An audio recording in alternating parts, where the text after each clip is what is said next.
மூத்த பத்திரிகையாளர் வெங்கடேஷ் சார் நம்மளோட நினைஞ்சிருக்கார். வணக்கம் சார். வணக்கம் சார். சிஎம் ஆகிறதுக்கு முன்னாடி கட்சி ஆரம்பிக்கும் போது ஜனநாயகம் திரைப்படம் ஆரம்பிக்கப்பட்டது. இப்போ அவர் சிஎம்மும் ஆகிட்டாரு. இன்னும் பார்த்தீங்கன்னா அந்த சர்டிஃபிகேட்டை தராமல் பின்னாடி யார் இருந்தால் அவங்களுக்கு சர்டிஃபிகேட் கொடுக்காதீங்கன்னு சொல்லிட்டு அழுத்தம் கொடுக்கறது, இல்லை சர்டிஃபிகேட் வரப்போகுது, ஒரு முக்கியமான தேதி ஒன்று குறித்து வச்சுருக்காங்கன்ற மாதிரி நீங்கள் கிட்ட சொல்லியிருந்தீங்க. நிஜமாவே இவ்வளோ நாள் அலைக்கழிக்கப்பட்டதுக்கான காரணம் என்ன? இப்போ தற்போது ஒரு சூழல் நடந்துகிட்டு இருக்கு. இன்னொரு கட்சிகளிலிருந்து இப்போ இந்த கட்சிக்கு வந்துகிட்டு இருக்காங்க. இதுக்கு பின்னாடி விஜய் அவர்கள் ஒரு முக்கியமான பிளான் வச்சிருக்காருன்னு நீங்கள் சொல்லியிருந்தீங்க. அதுக்கு என்ன காரணம்? மொத்தம் 2 விஷயம். ஜனநாயகன் எந்த தேதி ரிலீஸ் ஆக போகுதுன்னு சொல்லுங்க. தற்போது நடந்துகிட்டு இருக்கிற இந்த சர்ச்சைக்கு விஜய் அவர்கள் என்ன சொல்லியிருக்காருங்கிறத சொல்லுங்க.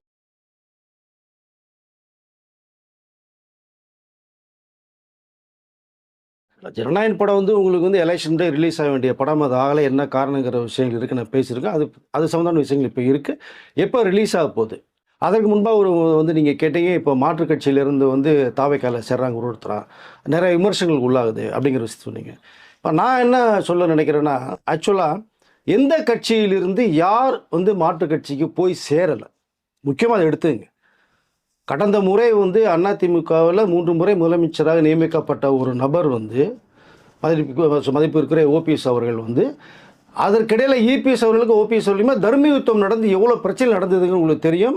ஓபிஎஸ் ஓரங்கட்டுங்கிறதுக்காகவே தூக்கி அடிக்கப்பட்டு இபிஎஸ் அவர்கள் இந்த முதலமைச்சராக உட்காந்து அந்த ஒரு 5 வருட ஆட்சியை பண்ணாங்க. அப்போ தான் அவர் ரொம்ப யோசிக்கிறாரு. திரும்பி எல்லாருடைய முயற்சியிலும் கூட்டு சேர்றாங்க. திரும்பி தூக்கி அடிக்கப்படுறாரு. வேறு வழியே இல்லை. இப்போ திராவிட முன்னேற்றத்தில் போய் சேர்ந்தார். இப்போ எம்எல்ஏ ஜெயிச்சு இப்போ நிற்கிறார். இதவே நீ எப்படி பார்ப்பீங்க? முதல்ல அதிமுக உருவானது காரணம் யார், எம்ஜிஆர் அவர்கள் எப்படி உருவாக்குனாங்க அப்படிங்கிற ஒரு விஷயம் இருக்கும்போது, அதில் இருந்து ஜெயலலிதா அம்மையாரை நம்பிக்கையின் பேரில் அதிமுக முதலமைச்சராக உட்கார வச்சுட்டு போகிறாங்க. அவரே இன்னைக்கு டிஎம்கேல போய் சேர்ந்து இன்றைக்கு அவருடைய கூட்டணியில் எம்எல்ஏவாக இருக்கார். அப்போது நேற்று ஒரு கூட்டணியில் இருப்பவர்கள் ஒரு கட்சி விமர்சனம் பண்ணுறாங்க தாறுமாறா. அடுத்த சட்டசபை எலெக்ஷன் அவரோட சேரும்போது இவர்கள் இருக்கிறவங்கள பேசுகிறாங்க. இது நிறைய நடந்துட்டு ஒரு நிகழ்ச்சி இது. ஆனால் அதெல்லாம் தவிர்த்து இப்போது விஜய் அவர்கள் தமிழக மக்களுடைய பேராதரோடு 108 இடங்களை கைப்பற்றினார். நியாயப்படி பார்த்தோம்னா யாருக்கு அது மெஜாரிட்டிங்கிறது ஒரு 10% கம்மியாக இருக்குது. பெரும்பான்மை யாருக்கு இருக்குது அப்படின்னா டிஎம்கே அண்ணாடிஎம்கே 2 பேருக்குமே கிடைக்கல. மக்கள் ஆதரவு விஜய்க்கு கொடுக்கப்பட்டது. அப்போ அவர் ஆட்சி அமைக்கிறதுக்கு முதன்மை கோரிக்கை அவரை தான் சொல்லணும், கூப்பிடணும். பட் அவர் 3 முறை கவர்னர்களை சந்திக்கிறார். சட்டசபையில் தான் நீங்கள் மெஜாரிட்டி நிரூபிக்கணும். அதுதான் வரைக்கும் நடந்திருக்கு. ஏற்கனவே கர்நாடகா நடந்த விஷயத்தை கோர்ட்டு உத்தரவும் அதுதான். ஆனால் இங்கு விஜய் அவர்கள் அலைக்கழிக்கப்பட்டு இப்போவே நீங்கள் மெஜாரிட்டியை காமிங்க, எழுத்துப்பூர்வமாக கொடுங்க அப்படின்னு ஆளுநர் மாளிகையிலிருந்து ஒரு தகவல் விஜய் அவர்கள் போகும்போது 3 முறை சந்திக்க போய் தோல்வியோட திரும்பி வந்தார். பின்னாடி யார் வேலை பார்க்குறா? அது பின்னாடி ஒரு கட்டம் கட்டப்பட்டு வேலை செய்துட்டு இருக்கு. இது தெரியல ஆரம்பத்தில். ஆனால் இப்போ தான் காங்கிரஸோட நிர்வாகி மாணிக் தாகூர்லாம் பார்த்தீங்கன்னா அந்த 4ஆம் தேதி ரிசல்ட் வரும்போது 4 மணிக்கே வேறு மாதிரி கூட்டணி பிரச்சனைகள் போயிட்டு இருக்குங்கிற விஷயத்தை இப்போ உடைக்கிறாங்க. அப்போது இது விஜய் அவர்களுக்கும் தகவல் வரல, மற்றவர்கள் தவறல, மக்களுக்கும் போல. ஆனால் என்னன்னு பார்க்கும்போது 5ஆம் தேதி பரபரப்பாக இருக்குது, 6ஆம் தேதி பரபரப்பு. என்ன காரணங்கும் போது தான் அப்படியே அந்த நியூஸே பிளாஸ்ட் ஆகுது. மக்களே ரொம்ப ஆச்சரியக்குறியாகிறாங்க. எல்லா பேருமே திகைச்சு பார்க்குறாங்க. இங்கே தான் என்ன நடக்குது அப்படின்னா, ஏற்கனவே சொன்னதான் அதிமுக எப்படி உருவாச்சுன்னு. இப்போ எதிரும் புதிருமாக இருந்தவர்கள், கீரிப்பாமாக இருந்தவர்கள் ஒன்று சேர்றதுக்கான முயற்சியில் போய்கிட்டு இருக்கு. திமுகவும் அதிமுகவும் ஒன்று சேர்ந்து கூட்டணி ஆட்சி ஏற்படுத்தி அதிமுகவை இபிஎஸ் அவர்கள் முதலமைச்சருக்கான வேலையில் போயிட்டு இருக்கிற விஷயம் இப்போ தகவல் வருது. இன்னும் அதிர்ச்சிக்குள்ளான செய்தி இது. அப்போது இங்கே விஜய் அவர்களே முதலமைச்சராக்குவதற்கு கூடாது என்ற ஒரே நோக்கத்திற்காக மட்டுமே பிரிந்த அந்த 2 கட்சியிலுமே ஒன்று சேர்ந்து ஒரு வேலையை பண்ண நினைக்கும் போது இது அதிர்ச்சிக்குள்ளாது விஜய் அவர்களுக்கு தகவல் போகுது. அப்போ அவர் அது இப்படி ஒரு சந்தர்ப்பம் அமையும் போது ஒரு எமோஷனல் மனிதருக்காகமா ஆகுதா, கோவரமாக வராதா? மக்கள் 108 சீட்டை கொடுத்துருக்காங்க, எனக்கு ஒரு வாய்ப்பு கொடுங்க, சட்டசபையில் மெஜாரிட்டி நிரூபிக்கிறேன், பண்ண முடியலன்னா 17 பேர் முடிவு பண்ணுங்கிறதா நடைமுறை சாத்தியம். பட் இங்கே அது தவிர்க்கப்படுது. இப்படி ஒரு கூட்டணி ஆட்சி அமைக்கப்படுது. அதில் என்ன ஒரு சிக்கல் வருதுன்னா, 10ஆம் தேதி அன்னைக்கே பார்த்தீங்கன்னா தமிழ்நாட்டினுடைய அந்த தேதி முடிவடைய போகுது. 5 வருடைய ஆட்சி காலம் முடிய போகுது. அதாவது இந்த 19ஆம் தேதிக்குள்ள இரவுக்குள்ளே நீங்கள் முடிவு பண்ணி சொன்னால் 11ஆம் தேதி ஆட்டோமேட்டிக்காக குடியரசுத் தலைவர் ஆட்சி போயிடும். இங்கே தான் சூழ்நிலை அப்படி கரண்ட் மாதிரி தீயா பறக்குது, நிமிஷத்துக்கு நிமிஷம் ஃபயர் ஆகிட்டே இருக்கு. கவர்னர் வேற 7 மணி ஃப்ளைட்டுக்கு இங்கே அவர் கேரளா போகிறதா முடிவு பண்ணுறாரு. போயிட்டானே எப்போ வருவான்னு தெரியாது. விசிக அவர்களுடைய அந்த கூட்டணி அழைப்பு ஆதரவுங்கிறது வந்து வராமே இருக்க. பட் இதற்கு முன்பாக பார்த்தீங்கன்னா முதன்முறையாக இப்படி சந்தர்ப்பம் போகுது, உள்கட்சியில் நடக்குது. என்னடா இது இப்படி ஒரு கூட்டணி அமைச்சு விஜய் அவர்கள் முதலமைச்சராக்க முடியாதுன்ற சூழ்நிலை வரும்போது தான் முதன்முறையாக காங்கிரஸ் வந்து ஆதரவு தெரிவிக்க வர்றாங்க. அப்போ தான் விஜய் அவர்களுக்கு சில விஷயங்கள் புரிய வருது. அப்போது 5 ஆண்டு காலம் இந்த ஆட்சி நடக்கணும், தாவேக்காவுடைய ஆட்சி விஜய் முதலமைச்சர் நடக்கணுங்கிறது ஒவ்வொருத்தருடைய எண்ணம் உருவாகுது. அப்போ தான் மிகப்பெரிய கூட்டணியில் இருந்த மிக பிரபலமானவர்கள் சிபிஐ சிபிஎம் வந்து ஆதரவு தெரிவிக்க வெளில வர்றாங்க. விஜய் அவர்களுக்கு தான் நியாயமான முறையில் நம்ம ஆதரவு தெரிவிக்கணும். இந்த கட்சி 108 சீட்டு மக்கள் கொடுத்துட்டாங்க, 5 வருடம் ஆட்சியை நடத்துறதுக்கு நம்ம ஆதரவு தரணும்னு சொல்லி வெளியில் ஆதரவு தரது மாதிரி 2 பேரும் ஒரு முடிவு பண்ணுறாங்க. கம்யூனிஸ்டுடைய கொள்கை தான் என்னுடைய கொள்கைன்னு சொல்லி விசிக அவர்களுடைய முடிவு. ஐஎம்எல் மட்டும் கொஞ்சம் இருந்தாங்க வெளியில். பட் காங்கிரஸ் வந்தாச்சு, சிபிஐ சிபிஎம் வந்தாச்சு. மெஜாரிட்டி நிரூபிக்க ஒரு 2 சீட் தேவைப்படுது. அப்போ விசிக அவர்கள் வரும், ஐயுஎம்எல் வருவாங்களா? அப்படிங்கும்போது இங்கே இந்த பேச்சுவார்த்தை ஒன்று போகுது பார்த்தீங்களா, விஜயை முதலமைச்சராக்கக்கூடாதுன்னு சொல்லிட்டு 2 கட்சிகள் வந்து ஒரு முடிவை நோக்கி போயிட்டு இருக்கும்போது அங்கே முதலமைச்சர் வேட்பாளராக இன்னொரு நபர் பண்ணணுங்கிற ஒரு விஷயம் பேசப்படும் போது தான் அங்கே வந்து அண்ணாடிஎம்கேல உடன்பாடு ஏற்படல. அங்கே தான் ஒரு சிக்கல் உருவாகுது. இதை மக்களுக்கு வெளிச்சம் போட்டு காட்டுறது இப்போ தான் காங்கிரஸ் வாயில் வந்து பேசின விஷயங்கள், சிவி சண்முகம் அவர்கள் பேசின விஷயம், இவ்வளோ விஷயங்கள் நடந்துகிட்டு இருக்கு. அப்போ அந்த நபர் வரக்கூடாதுங்கிறது இவங்களுடைய எண்ணங்கும் போது தான் டோட்டலாக பேச்சுவார்த்தையை உடையுது.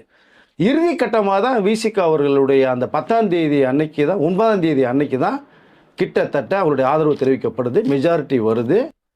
ஸோ விஜய் முதலமைச்சராக ஆளுநர்கிட்ட போய் நிறைய கடிதம் கொடுக்கப்பட்டு அவர் கேரளா ப்ரோக்ராம் கேன்சல் ஆகி 10ஆம் தேதி காலையில் பதவிப்பிரமாணம் எடுத்துக்கிட்டாங்க. இவ்வளோ விஷயங்கள் நடக்கும்போது இப்போது ஸோ இது ஒரு பக்கம். அப்புறம் ஐஎம்எல் உள்ளே வந்துட்டாங்க. இப்போது கூட்டணி ஆட்சியை உருவாக்கியிருக்கார் விஜய் அவர்கள், எல்லாத்துக்கும் அமைச்சரை போஸ்ட் கொடுத்துருக்காங்க. இது ஒரு பக்கம். இன்னொரு பக்கம் இப்போ என்ன ஒரு விஷயம் இந்த இடையில போயிட்டு இருக்கு அப்படின்னா, தாவைக்கவுடைய ஆட்சி 3 மாத காலம் தான் நடக்கும், அதிகபட்சம் 6 மாத காலம் தான் நடக்கும், அதற்கு இடையில நடக்கிறது வாய்ப்பு இல்லைங்கிற அளவுக்கு பேச்சுகள் நிறைய வர ஆரம்பிச்சிருச்சு. அப்போ எல்லாருடைய பார்வையுமே பார்த்தா 5 வருட ஆட்சி நடக்கணும், தமிழ்நாட்டில் மீண்டும் ஒரு தேர்தல் வந்துடக்கூடாது, சிறப்பாக தான் இருக்கின்றது மாதிரி சொல்லப்பட்ட ஒரு விஷயம் பேசப்பட்ட ஒரு பக்கம் இருந்தாலும், இன்னொரு பக்கம் குறிப்பாக 3 மாதம் தான் அவருடைய ஆட்சி, 6 மாதம் ஒரு ஆட்சி அப்படிங்கிற தகவல் வரும்போது ஆட்டோமேட்டிக்காக என்ன தோணும் ஒரு மனிதருக்கு? அப்போ இவங்க பின்னாடி இருந்து ஏதோ வேலை இப்போ நடந்துகிட்டு இருக்கு. அப்போ எந்த நேரத்திலையும் வந்து கமுக்கிறதுக்கான ஒரு வேலைகள் நடக்கிறதுக்கான ஒரு சூழ்நிலை உருவாகும் போல தெரியுது. அப்படிங்கும்போது ஆனால் இங்கே தமிழக முதலமைச்சர் விஜய் அவர்கள் பதவியேற்ற பிறகு சொல்லக்கூடிய ஒரே விஷயம், மீண்டும் சொல்லிக்கிறேன், கூட்டணி ஆட்சி அதிகாரத்தில் பங்குறதா நிலைப்பாட்டில் இருக்காது, மாற்று கருத்தே இல்லை. 5 வருடம் தொடர்ந்து ஒரு ஆதரவு கொடுத்த இந்த 5 பேருக்குமே தன்னுடைய கட்சியில் எப்பவுமே இடம் இருக்குது, அமைச்சர் இடம் இருக்குது, அதில் மாற்று கருத்தே இல்லை, அதை தெளிவுபடுத்திக்கிறேன். பட் அதுவும் அவர்கள் சொல்கிறது அதே தான், எங்களுடைய ஆதரவு கண்டிப்பாக இருக்குது விஜய் அவர்களுக்கு, அதில் பின்வாங்க மாட்டேன்னு அவருடைய கருத்தும் அது. ஆனால் இங்கே எப்படி போகுது அப்படின்னா, இப்போ இன்னும் வந்து 118 சீட்டு மெஜாரிட்டிக்கு 107 தான் இருக்குது, இன்னும் ஒரு 11 சீட் தேவைப்படுது. அப்போது இவர் வந்து யாரையும் வாங்கலாம் கூப்பிட கிடையாது. பட் இங்கே விஜய் அவர்களுடைய அந்த ஆட்சியும் இன்றைக்கு அரசியல் களத்தை மாற்றினவரும் அரசியலை வந்து இளைஞர்கிட்ட கொண்டு போய் சேர்த்தவரும் நாளை அரசியல் இதுதான் அப்படிங்கிறத எல்லாம் புரிஞ்சுக்கிட்டாங்க மற்ற கட்சிகள். இந்த கட்சி தான் இருக்க போகுது. எஸ், தொடர்ந்து விஜய் அவர்கள் ஆட்சி அமைக்கிறதுனால வாய்ப்புகள் தான் நிறைய இருக்குது, நீ மக்கள் செல்வாக்கு அவர்கிட்ட தான் இருக்குங்கிறத புரிஞ்சுக்கிட்டவர்கள் மாற்றுக் கட்சியிலிருந்து வர ஆரம்பிக்கிறாங்க. வர்றவர்களை வந்து அரவணைத்து கொண்டு அவர்களுடைய செயல் ஈடுபடுறதுக்கு விஜய் அவர்கள் உடன்பாடு கிடையாது, சேர்த்து கொள்கிறார். எப்படி சேர்த்துக்கொள்ளனா, எங்களுக்குன்னு ஒரு கொள்கை இருக்குது, நிலைப்பாடு இருக்குது, எங்களுக்கு ஒரு என்னென்னா ரூல்ஸ் அண்ட் ரெகுலேஷன் இருக்குது, நாங்கள் மக்கள்கிட்ட சொன்னது இதுதான், நேர்மையான ஆட்சி, மக்கள் சேவகன் நாங்கள், உங்களுடைய வேலையாட்கள் நாங்கள். அப்போது இங்கே மக்களுக்கு மட்டும்தான் நல்லது நடக்கணும் தவிர இந்த ஊழல் நடைபெறக்கூடாது, ஏமாற்று வேலை இருக்கக்கூடாதுங்கிற மிகப்பெரிய ஒரு அடிப்படையுடைய கொள்கையை வச்சு தான் அவங்களுடைய நடவடிக்கை போய்கிட்டு இருக்கு. டேர்ம்ஸ் அண்ட் கண்டிஷன் சொல்லி தான் சேர்க்குறாங்க. இப்போ நீ யார் வந்தாலுமே தாவக்கருடைய கதவு திறந்திருக்கு, ஏற்கனவே சொன்னதான் அவர், அதனால் வரவேற்கிறார். இது உண்மையிலேயே வந்து வரவேற்க வேண்டிய விஷயம் தான் நான் நினைக்கிறேன். அப்போது அங்கே ஏற்கனவே அந்த கட்சியில் வந்து ஏற்கனவே சொன்னது 2 பேர் தான் போட்டுன்னு டிக்ளேர் பண்ணி முடிச்சிட்டார். 3ஆவதாக தள்ளப்பட்ட அண்ணாடிஎம்கே வந்து இப்பொழுது வந்து அங்கே ஏற்கனவே உட்கட்சி போஸ்டல் நிறையா வந்துருச்சு, நிறையா விஷயங்கள் நடந்தது. சிவி சண்முகம் அவர் சொல்கிறது கூட பார்த்தீங்கன்னா, விஜய் அவர்கள் அண்ணாடிஎம்கே கூட்டணி வைக்கிறதுக்கு வந்து பேசுனாங்க, இங்கே இபிஎஸ் அவர்கள் ஒத்துக்கொள்ளவே இல்லை, நாங்கள் சேர்த்துங்க மிகப்பெரிய ஒரு அந்த வெற்றி நமக்கு கிடைக்கும்னு சொன்னோம். கேட்கல போது அங்கே உட்கட்சி பூசல ஆரம்பிச்சாச்சு. அதன் விளைவாக தான் அங்கே நிலைப்பாடு சரியில்லை. ஸோ தனிநபர் அவருடைய முடிவு தடாலடியாக இருக்கிறனால தான் வெளியில் வரணும்னு சொல்லி அவர்களுடைய நிலைப்பாடு. அப்போ அங்கேருந்து ஒருத்தர் போது தான் ஒரு 3 எம்எல்ஏக்கள் ராஜினாமா செய்யப்பட்டது. இது யார் சொல்லி செய்யலை, அவர்களாக செய்கிறாங்க.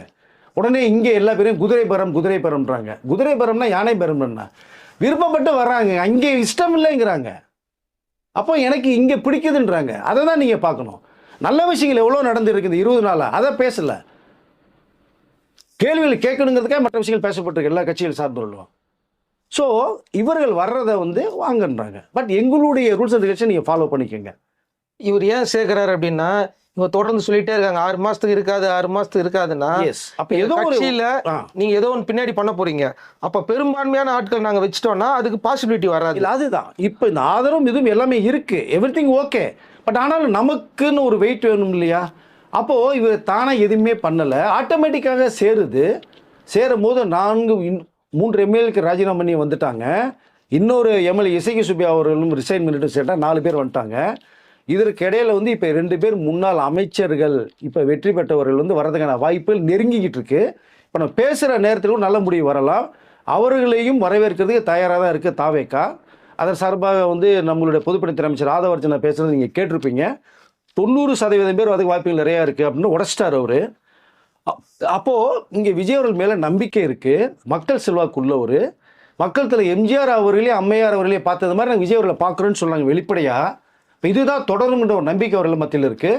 நீங்கள் ஏற்கனவே நடந்து முடிஞ்சது தேர்தலுக்கு முன்னாடி விமர்சனம் பண்ணதெல்லாம் நீங்கள் ஓரங்கட்டி வச்சுருங்க. இது ஒரு பக்கம். இனிமேல் நடக்க போகிறது, இன்றைக்கி என்ன நடக்குது நாளைக்கு நடக்கிறது மட்டும் தான் நம்ம பார்க்கணும். வந்ததுக்கு பிறகு சிறப்பான முறையில் செயல்பட்டு என்ன பண்ணுவீங்க நீங்கள்? அதன் விளைவாக தான் இப்போது அங்கே நிறைய பேர் வரதுக்கு வாய்ப்புகள் இருக்குது. இதில் பார்த்தீங்கன்னா முன்னாள் அமைச்சர் வெல்லமண்டி நடராஜன் ஐயா கூட பார்த்தீங்கன்னா நிறைய விஷயங்களை உடச்சிட்டு இன்னைக்கு சென்டர் 2 கோடி பேர் இருந்தாங்க நம்ம அண்ணாடிஎம்கேல. இன்னைக்கு செதறி சின்ன பணம் போய் கிடக்குது, நிலைப்பாடு சரியில்லை, தலைமை சரியில்லைன்னு தான் அவர் வர்றாங்க. அதிமுகவுடைய தொழிற்சங்க தலைவர் இந்த கமலக்கண்ணன் அவர்கள் நேற்று சேர்ந்துட்டாங்க. நிறைய பேர் முன்னாள் எம்எல்ஏக்கள் வர்றாங்க. மயிலாப்பூருடைய இந்த வெற்றி பெற்ற நம்மளுடைய இந்த நடராஜன் ஐயா கூட சேர்ந்துட்டாங்க. இங்கே இல்லை, எல்லா கட்சியில் இருக்கிறவங்களும் தினமும் சேர்ந்துக்கிட்டே இருக்கிறாங்க. அது நீங்கள் அது எந்த சார் அவர் இருக்கிற இடம் பேர் கரெக்டாக வர முடியுது? பனையூர் எந்நேரமும் அந்த இடத்துல கூட்டம் வந்துக்கிட்டே இருக்கு. இவங்க சீனியர் வர்றாங்க, ஜூனியர் வர்றாங்கலாம் விட்டுருங்க. அந்த கட்சியில் இருக்கிற பல கட்சியில் சேர்ந்தவங்களே தினமும் பனையூருக்கு வந்துக்கிட்டே இருக்காங்க. முன்னாள் அமைச்சர்கள், முன்னாள் எம்எல்ஏக்கள், அந்த நிர்வாகிகள், சாதாரணமான தொண்டர்கள் உட்பட இப்பொழுது அமைச்சர் இப்போ வெற்றி பெற்ற எம்எல்ஏ கூட நிறைய பேர் வர்றாங்க. எல்லாத்தையுமே சேர்த்துக்கிறாங்க. பட் இதுதான் அரசியல். நீ இதுதாங்க அரசியல் பண்ண முடியும். நீ வந்தவர்களை வெளில போன்னு சொல்ல முடியாதுங்க. தானாக அன்பு செலுத்த வரவங்களை நீ எப்படி வேணான்னு சொல்லுவீங்க? பட் இங்கே வர்றதுக்கு இன்னொரு 18 சீட் தேவைப்படுது. அங்கே ரிசைன்மெண்ட்டு வர்றவங்களை வேறு கட்சியிலேருந்து கூப்பிடல, ரிசைன்மெண்ட் வர்றாங்க. மேபி ஒரு வேளை எல்லா பேச்சுவார்த்தைக்கு பிறகு அந்த இடைத்தேர்தலும் நிற்க வச்சு வெற்றி பெற்றாலும் விசில் சின்னத்தில் தான் நிற்க வைப்பாங்க. தாவேகாவுடைய அடிப்படை உறுப்பினராக தான் மாறுவாங்க அவங்க. அந்த ஸ்டாம்பு தான் இருக்கும். முன்னே இருக்கிற ஸ்டாம்பு எரேஸ் ஆகும் ஆட்டோமேட்டிக்காக. அப்போ ஒரு 12 சீட்டு வரைக்கும் வந்ததுன்னா இப்போ நம்மக்கிட்ட 118 119 பேர் தாவேகள் இருக்கான்ற அந்த ஒரு கான்ஃபிடென்ட் உங்களுக்கு ரொம்ப வரும். மற்றவர்கள் இந்த 3 மாதம் 6 மாதம் ஆட்சிங்கிற அளவுக்கு இந்த நிலைப்பாடு மாறும். அதற்காக தான் இப்போ சேர்த்துட்டு இருக்காங்க. தவிர இங்கே குதிரை பேரம் இல்லை, நீங்கள் வாங்கன்னு இழுக்கலை, கட்சியை உடைக்கலை, தானாக வருகிறார்கள். வர்றவர் ரெட் கார்பெட் போட்டு வரவேற்கிறாங்க. இதுதான் விக்கிரவாண்டியில் விஜய் அவர்கள் முன்பு சொன்ன விஷயம் இப்போ நடந்துகிட்டு இருக்கு. அவ்வளோதான் சார். அதான் நம்ம பொறுமையாக புரிஞ்சுக்கணும் அப்படின்னு கேட்டிங்கன்னா, இப்போ தாவேகா மட்டுமே பார்த்தீங்கன்னா பெரும்பான்மையாக 118 மேலே இருக்கும்.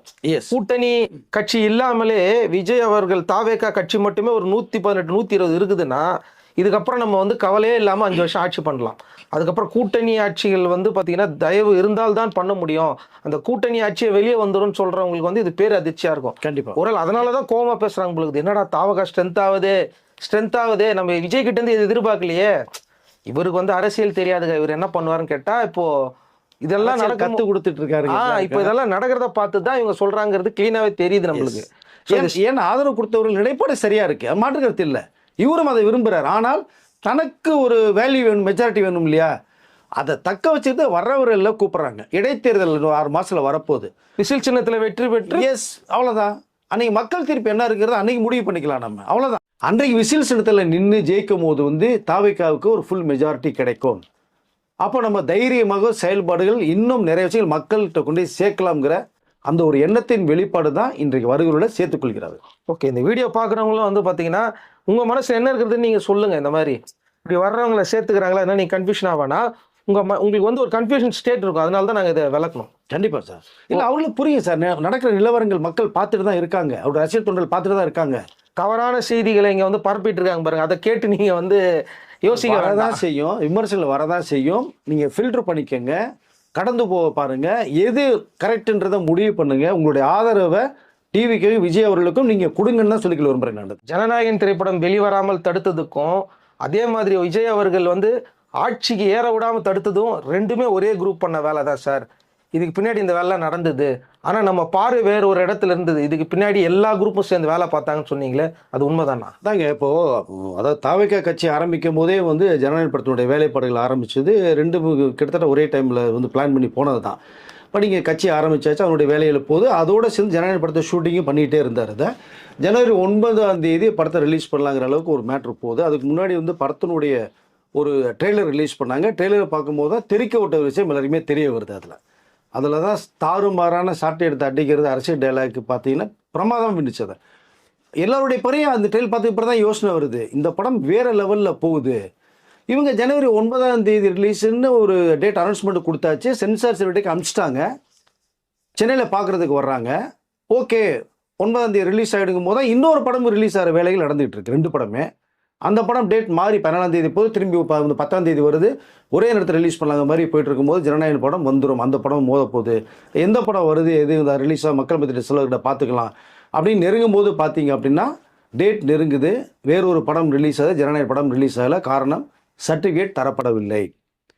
அங்கே தான் வந்து சென்சார் போர்டு அதில் பார்த்து திடீர்னு வந்து ஒருத்தர் கம்ப்ளைண்ட் கொடுத்தது பேரில் பண்ண முடியலன்னு சொல்லி முடிச்சிட்டாங்க. இது மிகப்பெரிய அதிர்ச்சிக்குள்ளாச்சு எல்லாருக்குமே. வேற ஒரு படம் ரிலீஸ் ஆச்சு, அந்த படம் மக்கள் மத்தியில் போய் ரீச் ஆகலைங்கிறது வேற ஒரு தகவல் விட்டுருவாங்க. அதுக்கு மட்டும் சர்டிஃபிகேட் கொடுத்தாங்க, அதுக்கு சர்டிஃபிகேட் கொடுத்துட்டாங்க. அதுக்கு இழுத்தடிக்கப்பட்டு கடைசி நேரத்தில் தான் ரிவைசிங் கம்பெனியில் தான் வாங்கப்பட்ட ஒரு விஷயம் ஒன்று இருக்குது. ஆனால் ரெண்டுமே நெருக்கடி கொடுக்கப்பட்ட மாதிரியே வந்து பார்த்தீங்கன்னா அதுக்கு டக்குன்னு சர்டிஃபிகேட் கொடுத்துட்டா. அப்போ மக்களுக்கு டவுட் வந்துச்சு, அவர் தானே செய்யும் உங்களுக்கு, ஏன்னா இதுலையும் பிரச்சனை அதுலேயும் பிரச்சனை இருக்குன்றீங்க. ஸோ இதுவும் இந்த ரிவைசிங் கமிட்டி போன்றீங்க, அதுவும் ரிவைசிங் கமிட்டி போகிறது மாதிரி ஒரு பிளான் போது அப்போ அதுக்கு சர்டிஃபிகேட் கொடுத்துட்டாங்க, படம் ரிலீஸ் ஆகிடுச்சு. இங்கே இது ஜனநாயகம் ரிலீஸ் ஆகலை. அப்போ ஆட்டோமேட்டிக்காக மக்கள் மத்தியில் ஏதோ ஒரு தாட்ஸ் உருவாகுது. அப்போ விஜய் பி டீம் இல்லைங்கிறது அங்கேயே தெரிஞ்சு அங்கே கன்ஃபார்ம் ஆகிடுது. இல்லைனா அவர் தான் ஏற்கனவே போனது வந்து தான் பார்த்தீங்கன்னா விஜய் வந்து பி டீம் இருக்காரு, மறைமுகமாக செயல்படுறாருங்கிற விஷயம் நிறைய கட்சி சார்பாக பேசப்பட்டு இருக்கு. அவர் நினச்சிருந்தாருன்னா ஓகேன்னு ஒரு வார்த்தை சொல்லியிருந்தாருன்னா சர்டிஃபிகேட் உடனே வந்திருக்குங்க, பிரச்சனையே இல்லை, படம் ரிலீஸ் ஆகிருக்குங்க. அதில் அவருக்கு உடன்பாடு கிடையாது. அது போக தான் தெரிய வந்தது எல்லாருக்குமே. அப்போ ஜனவரி 1 படம் ரிலீஸ் ஆகலை. ரிலீஸ் ஆகலை என்ன பண்ணலாம் அப்படின்னு வந்து யோசிக்கும் போது அவர்கள் படத்தை இப்படியே மக்கள்கிட்ட கொண்டு சேர்க்கணும்னு சொல்லி தான் கோர்ட்டுக்கு கேஸ் போனது. அவங்க அங்கே போனதுக்கப்புறம் இழுத்தடிக்கப்படுது. ரிவைசிங் கமிட்டி பார்த்தே அவன்ற சூழ்நிலை, சரி பரவாயில்லன்னு ஒத்துக்கிறாங்க. ரிவைசிங் கமிட்டியும் போய் ரிவைசிங் கமிட்டி பார்க்குறாங்க. எலெக்ஷன் தேதி அனௌன்ஸ்மெண்ட் கூட்டம் நெருங்குது.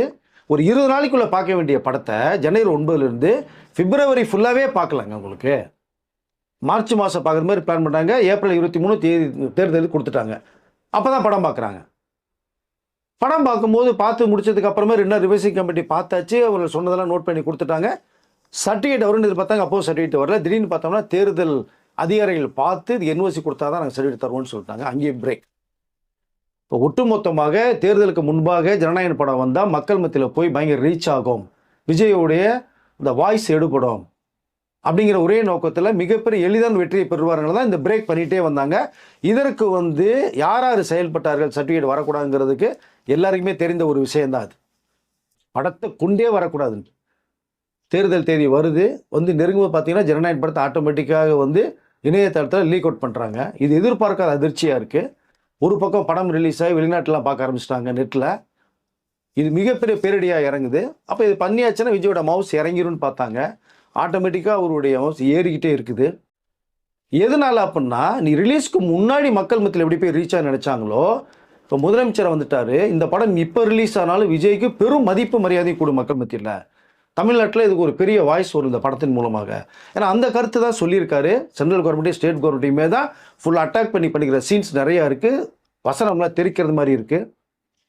இப்போவும் அவருக்கு ஏறும் சொல்லி தான் இதனுடைய தடைகள் பேசப்பட்டு இப்போவும் வந்து யார் சர்டிஃபிகேட் தர விடாமல் செயல்பட்டு இருக்காங்கிற விஷயம் இப்போ மக்களுக்கு புரிஞ்சிருச்சு. அது விளைவாக தான் இப்போ 3 மாதம் ஆட்சியில் போயிடும், 6 மாதம் ஆட்சிக்கு வராது அப்படிங்கிற விஷயம் பேசப்பட்டு இருக்கு. இதற்கும் இதற்கும் என்ன சம்மந்தம்? இந்த படம் வந்ததுன்னா இப்போ மக்கள் மத்தியில் போய் ரீச் ஆயிரும் ஆட்டோமேட்டிக்காக. இப்போ வரவே விடக்கூடாதுன்னு பெரிய பிரேக் பண்ணாங்க. இது தமிழ் இண்டஸ்ட்ரிக்கு மிகப்பெரிய ஒரு அதிர்ச்சிக்குள்ளான செய்தி. இது வரைக்கும் ஏன் வரல, என்ன காரணம்? இதுக்கு முன்னாடி யார் செயல்பட்டு இருக்கா? அப்போ விஜய பி டீம்னு சொன்னவர்கள் பார்த்தீங்கன்னா இப்போ தான் மற்றவர்கள் பி டீமாக செயல்பட்டுருக்காங்கிற விஷயம் தான் இப்போ புரிய வருது. மறைமுகமாக பேசி இந்த படத்தை வெளிவரக்கூடாதுன்னா செயல்பாடு இது வரைக்கும் போய்கிட்டு இருக்கு இப்போ. ஸோ இப்போ இந்த செய்திகள் மத்தியில் பார்த்தீங்கன்னா சென்சார் போர்டு வந்து ஒரு முடிவு பண்ணிக்கிற ஒரு தகவல் வருது. ஏன்னா இப்போ இவங்க லீகல் விஷயத்துக்குள்ளே போனாங்க அப்படின்னா மேற்படி சில கேள்விகளாக வரும், நான் பதில் சொல்ல வேண்டிய ஒரு கட்டாயத்துக்கு வரும் நமக்கு அதை. அப்படிங்கிறதுனால எனக்கு தெரிந்த வரைக்குமே அடுத்த வாரம் வந்து சர்டிஃபிகேட் தரதுக்கான ஒரு வேலைகள் நடைபெற்றிருக்கிறதா ஒரு தகவல் வந்திருக்குது. அப்போது இது வந்து கிடைக்கும். ஏன்னா இது சம்மந்தமாக தான் அந்த கேவிஎன் தயாரிப்பினர் வந்து நிறைய கோயிலுக்கெல்லாம் போயிட்டு வந்து ஒரு விஷயத்தை ஒரு பேட்டி கொடுத்து நீங்கள் பார்த்துருப்பீங்க. இப்போ இந்த சர்டிஃபிகேட் அடுத்த வாரம் வந்து கிடைக்கப்பெற்றவுடனே அவர்கள் எப்போ பண்ணலாம் என்ன சரி என்ற ஒரு தகவலும் எனக்கு வந்திருக்காது. ஏன்னா இதுக்கு இடையில் இந்த லீக்கான விஷயத்தை நிறைய பேர் பார்த்துட்டாங்க. ஆனால் இந்த படம் ரிலீஸ் ஆகும்போது இதே தான் இருக்குன்றத விட சில பேர் கருத்துக்கள் கிடையாது. நிறைய ரீஎடிட்டிங் பண்ணியிருக்க ஒரு விஷயம் வந்து எனக்கு நீங்கள் இந்த டோனே மாறும், உங்களுக்கு படம் பார்க்கும்போது வேறு கலர்லேயே இருக்கும் உங்களுக்கு அதை. ஸோ இப்போ இந்த மக்கள் மத்தியில் இந்த படம் ஆஃப்டர் இவர் முதலமைச்சர் ஆனதுக்கு பிறகு ரிலீஸ் ஆனாலும் மிகப்பெரிய அளவில் மக்கள்கிட்ட போய் செல்வாக்க பெறுங்கிற நோக்கத்தில் தான் இது வரைக்குமே இழுத்தடிக்கப்பட்ட ஒரு விஷயத்தை தவிர்த்து இப்போ அடுத்த வாரம் வரக்கூடிய ஒரு நல்ல செய்தியும் எனக்கு வந்திருக்கு. எப்போ ரிலீஸ் பண்ணலாம் அப்படிங்கிற விஷயம் தயாரிப்பினர் வந்து கொஞ்சம் சைலண்டாக வச்சுருக்காங்க. ஏன்னா ஏற்கனவே டேட்டு கொடுத்தா பிரச்சனையாச்சு. நல்லா சர்ப்ரைஸாக ஆடியன்ஸை நம்ம கொடுத்துருவோம் அப்படிங்கிற ஒரு தகவலும் இருக்குது. நாம் தான் சொல்லிக்கிறோம். இப்போ என்னோட வந்து தலைப்பரான முதல் முறையாக சொல்ல நினச்சோம்னா விஜய் அவர்களுடைய பிறந்தநாளான ஜூன் 22 வர்றதுக்கான மிகப்பெரிய வேலைகள் நடந்துக்கிட்டு இருக்குது. அதை நம்ம சேனல் மூலமாக நம்ம சொல்லிக்கிட்டு விரும்புகிறேன். அடுத்த வாரம் பார்த்திங்கன்னா எல்லா மீடியாலையுமே சோஷியல் மீடியாலையுமே ஜனநாயகன் படம் சென்சார் கிடைச்சாச்சு, இது ரிலீஸாக போன்ற முக்கியமான செய்தியில் தான் ஹைலைட்டாக வரும்னு தான் நான் நினைக்கிறேன். நான் இதை கண்டிப்பாக ரசிகர்கள் இந்த படத்தை கொண்டாடுறதுக்கு ரெடியாக இருக்காங்க. இந்த படம் எப்போ வந்தாலுமே மக்கள்கிட்ட போய் ரீச்சாக அந்த மாதிரி தான் ஒரு கதைக்கலாம். இந்த படம் ரிலீஸ் ஆன பிறகு வந்து இது ஏன் நிப்பாட்டினாகிறதுக்கு ஒரு காரணத்தை மக்கள் புரிஞ்சுக்குவாங்க. அந்தளவுக்கு ஒரு படம் அருமையான ஒரு படமாக வந்திருக்கு. அப்படிங்கிறது தான் கடைசி படம் மிகப்பெரிய வெற்றி படமாக அமைகிறதுக்கும் அவருடைய அந்த வரலாற்று பக்கத்தில் வந்து இந்த ஜனநாயகன் படம் வந்து தனி ஒரு எப்படி சொல்கிறதுன்னா எப்போ பேசப்பட்ட ஒரு படமாக அமைகிறதுக்கான ஒரு படமாக வந்திருக்குங்கிறது தான் எனக்கு வந்த தகவல் சார். சரி, ஓகே. இவ்வளோ நாள் வெயிட் பண்ணிட்டு இருந்தவங்கலாம் வந்து பார்த்தீங்கன்னா ஒரு ஹாப்பி நியூஸ் என்னன்னா சென்சார் போர்ட்லேருந்து சர்டிஃபிகேட் வந்து தரப்போகிறாங்க அப்படிங்கிற ஒரு ஹாப்பி நியூஸும் வந்திருக்கு. ஃபர்ஸ்ட் டைம் பிரேக் பண்ணுறோம். அது மட்டும் இல்லாமல் இந்த படத்தோடைய டேட்டும் வந்து பார்த்திங்கன்னா நம்ம சொல்லிட்டோம் எந்த டேட் அப்படிங்கிறத. கமெண்ட் செக்ஷனில் இந்த படத்துக்காக எத்தனை பேர் வெயிட் பண்ணிட்டு இருந்தீங்க அப்படிங்கிறத சொல்கிறோம். அது மட்டும் இல்லாமல் இப்போ நடந்துக்கிட்டு இருக்கிற இந்த பிரச்சனை எம்எல்ஏ பிரச்சனைக்கும் ஜனநாயகன் பிரச்சனைக்கும் நீங்கள் ரெண்டுத்தையும் வந்து பார்த்தீங்கன்னா ரெண்டுமே ஒரே பிரச்சனை தான். அன்னைக்கு விஜய் அவர்களுக்கு அந்த மாதிரி ப்ரெஷர் கொடுத்தாங்க. இப்போது 6 மாதம் தான் ஆட்சி இருக்குன்னு சொல்லிட்டு ப்ரெஷர் கொடுக்குறாங்க. அதனால தான் அவர் வந்து பார்த்தீங்கன்னா நிறைய பேரை வந்து பெரும்பான்மையாக மாற்றிக்கிட்டு இருக்காரு அப்படிங்கிறத நீங்கள் புரிஞ்சிக்கங்க. ஸோ ரெண்டுமே ஒரே சப்ஜெக்ட் தான். கமெண்ட் செக்ஷனில் மறக்காமல் கமெண்ட் பண்ணுங்கள். அடுத்த வீடியோவில் சந்திக்கலாம். நன்றி சார். நன்றி சார்.